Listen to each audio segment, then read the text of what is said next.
It's lunchtime, and every week this month, my producers are helping me stick to my New Year's resolution of cooking at home more. They've each been showing me how to cook one of their favorite recipes, and what better way to hold me accountable than to make me do it right here on the show. Producer Suzie Wiley joins me with this week's challenge, although you tell me it's not super hard. Okay. It's not. What are we making? So this is cherry tomato and pistachio pasta. Oh. With pistachios and pasta. It's delicious. So it's actually very easy. It shows what starchy pasta water can do. So to get started, we just have some olive oil, and all we're going to do is medium heat, medium. It's kind of high heat. And that's sizzle. Yeah. All we're going to do is put the cherry tomatoes in there.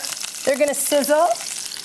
Look. How long? 10 minutes? 10, 12 minutes until they burst. Oh. And just kind of shake the pan every once in a while. But I don't have to sit there and it's going to do its own thing. So that olive oil and those tomatoes are going to come to almost like a buttery sauce. We can hit it with a little bit of salt right now, and then let that sit. Forget it. Yep, about 10, 12 minutes. This is what it looks like after about 10, 12 minutes. You can see the tomatoes have burst. See, it looks almost buttery the way it is. Yes. It's caramelized. That even looks like it would be delicious over pasta. It would be delicious. Okay. We're going to make it a little bit more delicious. We're going to elevate it. This is tomato paste. Do you have a favorite? I like Moody, but also there's another one, Cento, that I like. And I will say this. You can buy tomato paste in a can. Totally fine.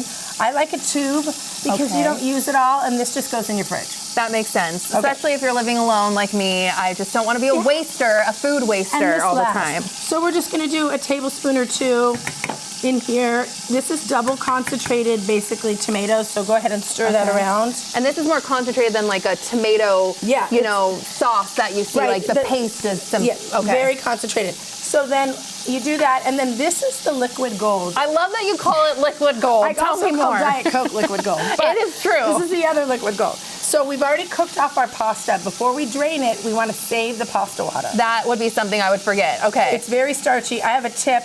Put a cup in your strainer in the sink so that when you're ready to drain your pasta, you see that cup and it goes in there at least and you don't lose it all. Okay, so like about a cup and a half. I mean, but we're not going to even use the salt. So I'm going to pour some of this in there, enough to make some, liquid. Okay. And then we're going to cook this. And how long would I cook something like that together? Another 5 or 6 minutes on high. Okay. And we're going to cheat it a little bit, obviously. I want to ask you, too, when you said you made the pasta. Yeah. Rinsing pasta with cold water or no? No. No. No, because you want that starch, because that starch is good. And even if you're not using starchy water like we are with this, it's important in this recipe. That starchy water combines with the tomatoes and the olive oil and makes a beautiful kind of buttery sauce.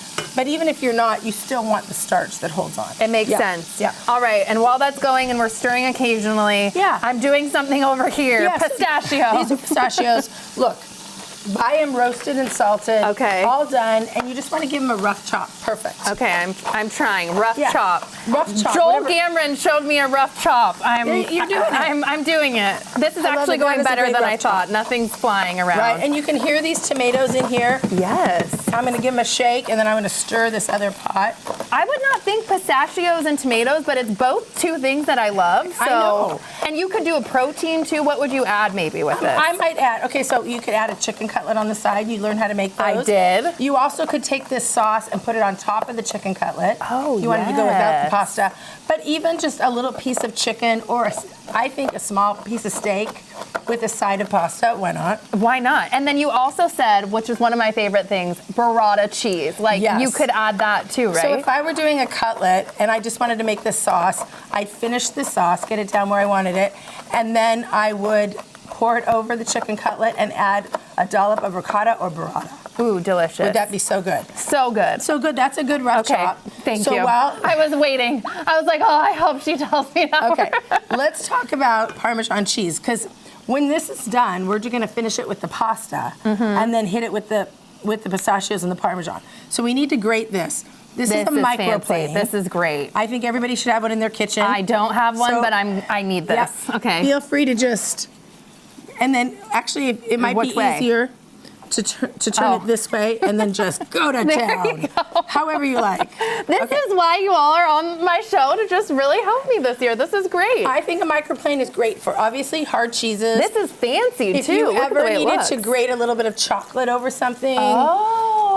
We're gonna hit it with some lemon if you're zesting. Yes. This is a great Instead of using zester. a huge clunky grater, this is way nicer. But you did learn that you can use a grater, which I think is important. Yes, because I did have to like literally chat GPT it. I don't have a microplane. What do I use? And then it's like, duh, a grater. I love that. So, and you like fresh Parmesan too. Yeah, if you had to buy it, I would buy the stuff that's just barely grated, like Met Market or PCC. But not don't the buy jar. anything in a can. No, no jar, no can. They add like a little cellulose that keeps it, and it's just, this is just delicious. Okay, I would render this mostly done. I'm gonna hit it with a little bit of salt. The other thing is, try as you go with salt, a little bit of time. I know that we're gonna put salty cheese, so I'm not gonna put a lot of salt in. Okay. But hit it with pepper during too, so you're constantly seasoning while you're cooking. Yeah. Okay. So what we're gonna do here is, I'm using my hands, people. Do it. It's mine. Kelly, you go ahead. This is gonna be me tonight. You go ahead. Oh, tongs. There we go. Way better. Oh yes. And you're just tossing that. And if you needed to loosen the sauce a little bit, you have a little bit more of your liquid gold. I guess that's my hardest thing, is looking at things and tasting, where I'm like, it tastes fine to me. Like, then it tastes fine to you. Okay. I mean, I think that's it. And I think when you're starting to cook, go to the flavor profiles that you like the most. I'm a Mediterranean flavor profile, so I'm attracted to those recipes. So I start with that, and then maybe I branch out. So Great start advice. with what you love. So kind of one thing. What does the texture look like to you? Do we need more liquid gold, or how do you feel? I don't think so, because I kind of like the chunkiness of it. I do too. But if you didn't, you could loosen it up. Now let's add some of the pistachios. Pistachios. How much? All of them. All of them? Yes. All the ones that I chopped. Okay, let's do it. No. I have the parm. Okay, and then all this. Woo!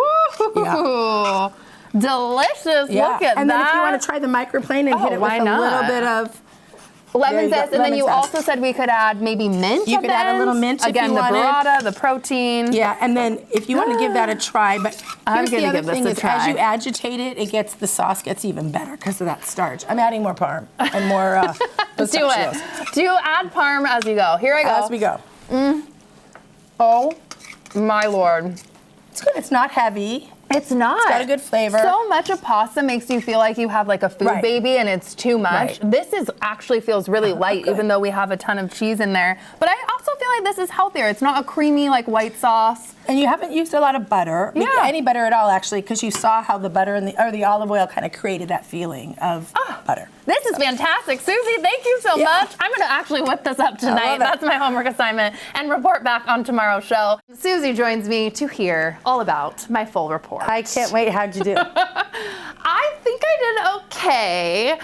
You gave me a tip of like tasting and seasoning as we go, and I think that's what's hard for me is when I'm tasting the tomatoes bursted, everything was looking great with the olive oil, but I was tasting and I was like, I don't know, does it taste okay? Like, should I add more? That's just what stresses me out in the kitchen. That's fair. And I don't know if it comes with time. Hopefully. Yeah, you'll get there. It'll come with time what you like. Oh, look at that. That looks fantastic. Does it? And you added a little protein. I did. Thank you for bringing that up. Yes. My boyfriend Wade came over and was wondering, hey, this looks great with tomatoes, pistachios, yum, but where's the meat? Right. And, okay, fine. So I opted for meatballs. This was not part of that, so maybe I deserve some extra credit. I don't think the meatballs went well. No? I think I overcooked them. Okay. Joseph did give me a tool from like a couple weeks ago, a thermometer. It was supposed to be like 165, 180. It was 208. Okay. So I mean, it happens. Maybe a little overdone. You know what? He can cook his own protein next time. I liked this.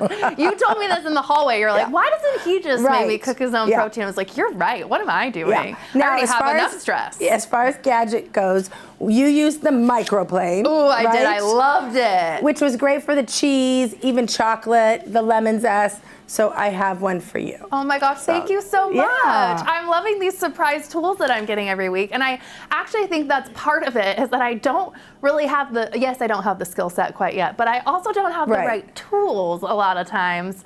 But if you don't have that, grater, you know that. Work. You can use your grater. Know that. But this is really cool. So you're doing it. You know how to make a pasta, a chicken cutlet, I know. Scrambled eggs, elevated. Hey. I'm doing it this year. I've cooked more in this month than I did the entire last year in 2025, which is embarrassing, but also a win. So thank you, Suzie. I appreciate it.